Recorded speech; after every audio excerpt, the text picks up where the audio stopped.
Hello everyone, Penguin Pilot here, and welcome to another video. Today, we'll be covering IFR Currency. We'll discuss how to remain current, criteria for logging approaches, safety pilot requirements, and finally, we'll review some examples. As always, if these videos help you out, let me know by hitting that like button. Now, let's get started. The rules for IFR Currency are located under FAR 6757, Subpart C.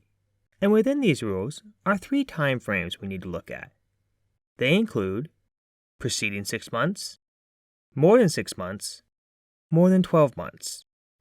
Now each of these time frames have certain tasks which must be completed in order to remain IFR current. Within the preceding 6 months, you must have done 6 instrument approaches, 1 holding procedure, and track and intercept a course. Now during this time frame, the task may be completed in IMC conditions. So you're able to file an IFR flight plan, fly in the clouds, and if you're active enough, keep yourself current just with everyday flying. The criteria for when a pilot may log an approach can be found in the info document 15012, which you can find online. I'd highly encourage you to read it as it's only 3 pages and will help you have a better understanding of what counts as a loggable approach.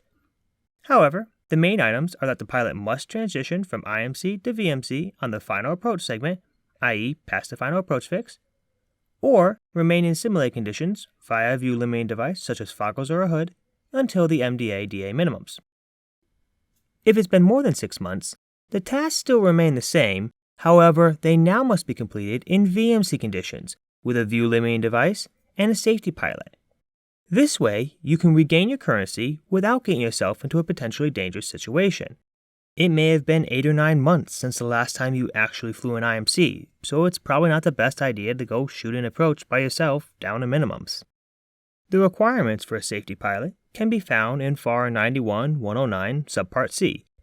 They include be at least a private pilot, be rated for the category class of aircraft, and have a current medical.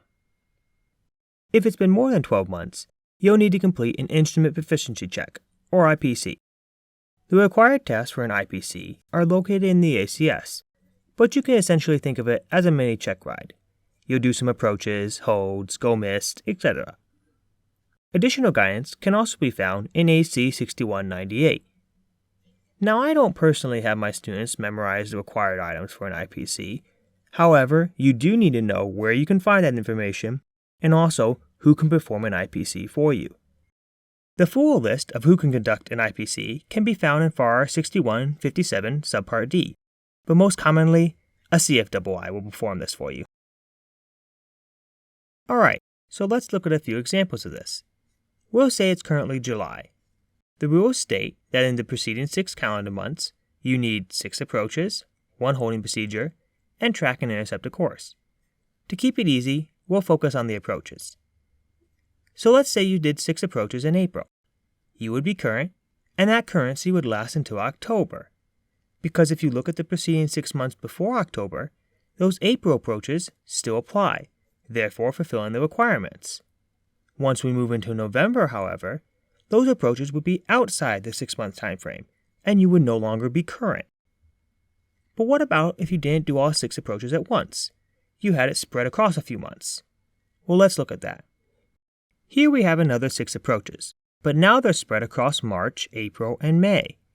You would still be current, but now that currency would only last until September, because if you look at the preceding 6 months, that March approach just barely makes it.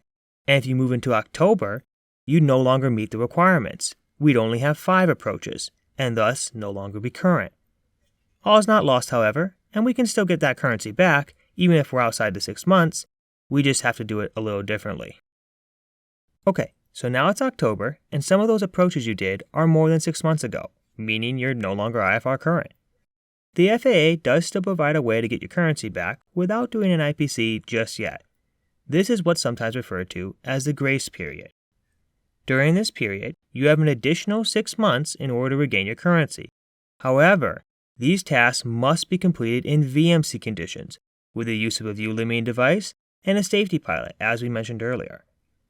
The grace period is really a great opportunity to get back in the air, refresh yourself on the procedures, all while having that added security of a safety pilot monitoring you. If you don't take advantage of this grace period, however, you'll end up with a gap of more than 12 months, and at this point, you will require an IPC.